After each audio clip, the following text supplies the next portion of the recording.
السلام عليكم ورحمه الله وبركاته. ايه الاخبار؟ يا رب تكونوا بخير. اخبار رياضيه كتير معانا النهارده، اوروبيه ومحليه، ولكن مفيش اجمل من اننا نبدا الكلام عن ابننا المتالق عمر مرموش. في فيديو النهارده عشان اوفر عليك وقتك هنتكلم عن عمر مرموش والهاتريك بتاعه، هنتكلم عن سد النادي الاهلي الجديد، هنتكلم عن مباراه الاهلي والاسماعيلي، وكمان يا ترى ايه اللي حصل في المباراه القويه جدا ما بين ريال مدريد واوساسونا في الدوري الاسباني. طبعا من امبارح مفيش كلام غير عن الصفقه الجديده المدويه عمر مرموش، اللاعب المصري اللي نجمه سطع في مباراه نيوكاسل بهاتريك ولا اروع، في مباراه اثبت فيها النجم المصري عمر مرموش انه مش اقل من اي صفقه النادي المان سيتي بيتعاقد معاه. دك شباك نيوكاسل بثلاث اهداف ولا اجمل، اهداف فيها ذكاء زي الهدف الاول اللي عملها لوب من فوق الحارس، او استخدام المهاره العاليه واللعب تحت ضغط زي الجون الثاني، او التمركز السليم زي في الجون الثالث. الحقيقه من داي 1 عمر مرموش التحق بيه في المان سيتي وهو عنده الطاقه ان هو يثبت نفسه، ويكاد يكون الطاقه دي برضو سبب من اسبابها هو تالق محمد صلاح مع ليفربول. يعني محمد صلاح مفيش شك ان هو قصه نجاحه مصريه في الاراضي الانجليزيه، فعمر مرموش شايف وحاطط ده قدام عينيه وعنده الطاقه ان هو ان شاء الله يخطو خطى محمد صلاح ويعمل الفرق مع مان سيتي. وده بصراحه اللي اكبر جوارديولا واثنى على لاعبه المصري بعد المباراه، وقال ان عمر مرموش من الصفقات الناجحه جدا لمان سيتي، وهو كان متابعه ايام ما كان بيلعب في الدوري الالماني. هو لاعب سريع ومهاري وكمان عنده تمركزات جميله جدا في الملعب. وفوز مان سيتي على نيوكاسل 4-0 امبارح ده بالتاكيد هيدي الفريق دفعه للماتش اللي جاي، علشان كلنا عارفين ان مان سيتي عنده مباراه مهمه جدا في الشامبيونز ليج، مباراه العوده في الدور التمهيدي الدور 16 قدام ريال مدريد اللي هنتكلم عليه كمان شويه. طبعا زي ما كلنا عارفين مان سيتي خسر المباراه الاولانيه على ارضه قدام جمهوره 3-2، اتخطف فيهم خطف كده. المباراه دي شهدت كمان لعب عمر مرموش يعني بعض الدقائق في الشوط الثاني، ولكن اتوقع ان شاء الله ان هو يبدا كاساسي في المباراه اللي جايه. خد عندك المعلومه دي، نادي ريال مدريد ونادي مانشستر سيتي الفريقين دول بالذات بيلعبوا بره ارضهم افضل بكتير من جوه ارضهم. يعني انت لو تابعت كل ماتشاتهم هتلاقيهم بيأدوا اداء افضل خارج الديار عن جوه الديار. فانا بقول ان قدام جوارديولا فرصه من ذهب ان هو يستغل الدفعه المعنويه العاليه للاعيبه مان سيتي بالفوز بتاع امبارح ان هم يعدوا ريال مدريد الماتش اللي جاي. وطبعا زي ما كلنا عارفين ان مانشستر سيتي هو لازم يفوز بالمباراه ايا كانت النتيجه. على الناحيه الثانيه ريال مدريد اللي كان عنده ماتش امبارح، يعني ماتش فيه احداث كتير جدا قدام اوساسونا في الدوري الاسباني. المباراه انتهت بنتيجه 1-1. كان تقدم كيليان امبابي لريال مدريد قبل ما يحصل التويست الدرامي في الدقيقه حوالي 39 بطرد اللاعب الانجليزي بيلينغهام، ولكن انطرد ليه بيلينغهام زي ما تقارير الحكم بتقول ان بيلينغهام يعني قال او استخدم الاف وورد للحكم. طبعا الاف وورد دي كلمه عالميه، فالحكم اكيد فهمها فراح مديله كارت احمر على طول. مش كمان بيلينغهام معرض للايقاف من 4 ل 12 ماتش. يعني بصراحه انا استوقفني الخبر شويه ان الحكم في واحد اهانه فراح مديله كارت على طول، رغم ان ممكن يعني حد يقول لك ايه ده الحكم بيتبلى عليه. الحكم بيعمل زي ضابط البوليس كده، انما كلمته بتبقى اقوى واصدق قدام القضاء. طبعا اللي بعد كده ان بيلينغهام طلع واعترف باللي كتب في التقرير. بس اللي استوقفني في الموضوع هو الحفاظ من الحكم على كرامته. الموضوع استوقفني لان احنا هنا في الدوري المصري بنشوف قله ادب ما حدش يتخيلها، شتايم، سب، ضرب، زق. والمشكله الكبيره ان الحكم ما بيكتبش الكلام ده في تقريره، فشتان الفرق والله العظيم. على الرغم من تعادل ريال مدريد ولكنه لسه في الصداره برصيد 51 نقطه بفرق نقطه واحده بس عن اتلتيكو مدريد وفرق 3 نقط عن برشلونه. نيجي بقى عند اخبارنا المحليه، وبرده ما فيش اجمل من ان احنا نتكلم عن الحفل التاريخي،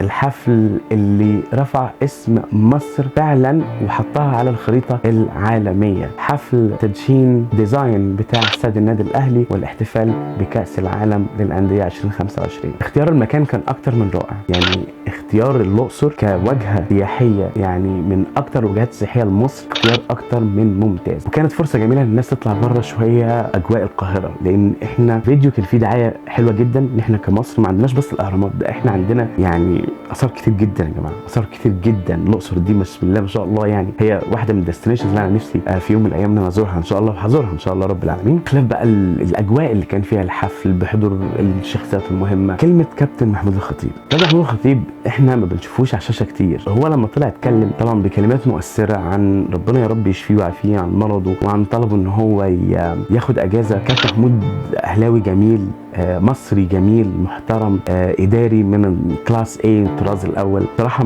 يعني ما ينكرش الكلام ده غير واحد جاحد حرفيا وما اكثرهم. يعني تصميم استاد النادي الاهلي لا يقل عن تصميمات اكبر الانديه في العالم، زي ما اعلن ان شاء الله ان هو هياخد حوالي عن 4 سنين، فربنا يدينا ويديكم طول العمر وان شاء الله نقدر نشوفه على الحقيقه. احسن حاجه موجوده في الاستاد هو ان احنا شلنا التراك من الاستاد. يا جماعه انا رحت استاد قبل كده، اقسم بالله اللعيبه بتبقى قد كده، انت ما بتبقاش شايف اصلا الكوره مع مين ولا بيعمل ايه ولا حاجه صعبه قوي بصراحه.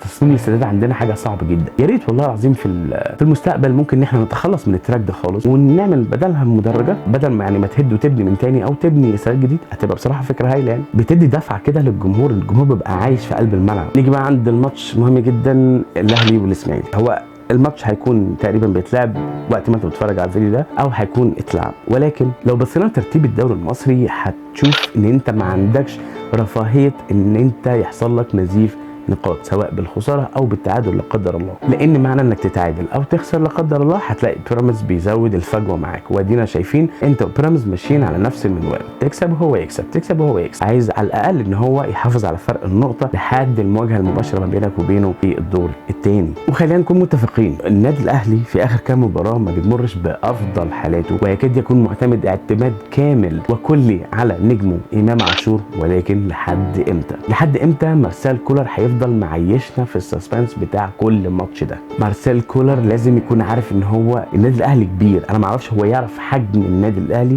ولا ما يعرفش. يعني احنا كجماهير اهلاويه بنحب الاداء مع النتيجه، بتفرق معانا كتير جدا. طبعا تشكيله النادي الاهلي رجع لها وسام ابو علي واشرف داري من الاصابه، ولكن هل يا ترى ان هم هيبداوا اساسي ولا لا؟ يعني اعتقد انها فيها مغامره شويه. احنا ممكن نبدا بيهم كبدائل على حسب مجريات الامور، طبعا علشان اكيد هم مش جاهزين 100%. وده اللي احنا بنتكلم فيه بقالنا كتير، ان بعد اللاعب عن الملاعب والمباريات بيفقد اللاعب حساسيه المباريات نفسها. يعني واحد زي عمر الساعي ده اللي خلاص لساننا دلدل عليه، انا خايف في يوم من الايام عمر الساعي يفقد شغف لعب كره القدم. انت متخيل؟ برضو مارسيل كولر لسه عليه علامات استفهام كتير جدا. يعني الواحد هيموت ويعرف مثلا سر اصراره على الدافع مثلا بكريم نيدفيد على حساب مثلا واحد زي احمد رضا، او على حساب عمر الساعي.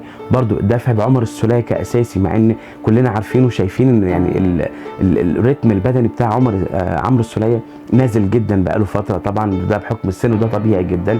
يعني عمرو السولية ممكن يديك كبير ونص ساعه في الماتش، يعني انت ممكن تقلب بيه مباراه في اخر نص ساعه. يعني المفروض الداتا دي كلها تكون عند مارسيل كولر. وبرده مقعد عمر الساعي اللي هو كله طاقه وحيويه بره على الدكه 90 دقيقه، يعني حتى ما بنزلوش كبديل. لسه برده مصر على حسين الشحات رغم الكوارث والانانيه اللي بيعملها حسين الشحات على حساب واحد زي محمد عبد الله ان هو يديله حساسيه المباريات. يعني انا نفسي بصراحه اشوف محمد عبد الله ده في ماتش كامل مثلا، عايز اشوف الرياكت بتاعه هيكون عامل ازاي. ما احنا محتاجين نشوف الصفقات دي على ارض الواقع، وانت كمان محتاج تشوفها في المباريات، لان اللعيب في المباريات غير تماما اللعيب في التدريبات.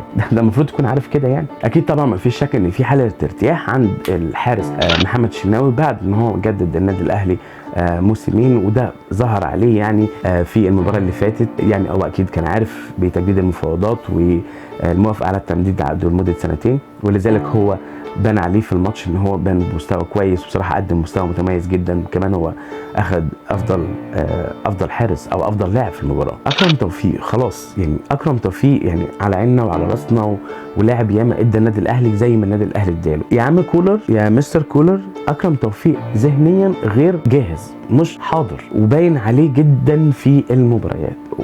يعني اكرم توفيق بيتاثر جدا بالسوشيال ميديا وهجوم الجماهير عليه هو خلاص دلوقتي اصبح لاعب في الشمال القطري، فانك تاخد منه زي اكرم بتاع زمان الموضوع صعب جدا. فقلل الاعتماد عليه شويه وادي فرصه بقى للناس اللي هتكمل معاه. اخر حاجه عايز انهي بيها الفيديو ده، الدوري المصري السنه دي غير. الدوري السنه دي المصري بالنظام الجديد بتاعه مشتعل حرفيا على صفيح ساخن. الدوري المصري ان النادي الاهلي زي ما قلنا ما عندكش رفاهيه نزيف النقاط، انت لو تعادلت او خسرت ماتش بيدي دفع البيراميدز ان هو يحافظ على فرق النقط ما بينك وبينه. واديك شفت بيراميدز قابل كل الفرق بصراحه داس عليهم هم الكل بما فيهم نادي الزمالك. يعني شفت بيراميدز انت لسه عندك ماتش قمه مع الزمالك يوم 22، ان شاء الله عايزك تتعامل مع الماتش كانه ماتش بثلاث نقط مهمين جدا، 3 نقط ما ينفعش تقع فيهم، 3 نقط ما ينفعش ان انت تخسر منهم حتى 2. زي ما انت شفت بيراميدز قابل الزمالك داس عليه 3 زيه زي الجونه زيه زي الاتحاد زيه زي اي فريق بيراميدز كسبه 3 قبل كده. يعني بيراميدز مش همه حد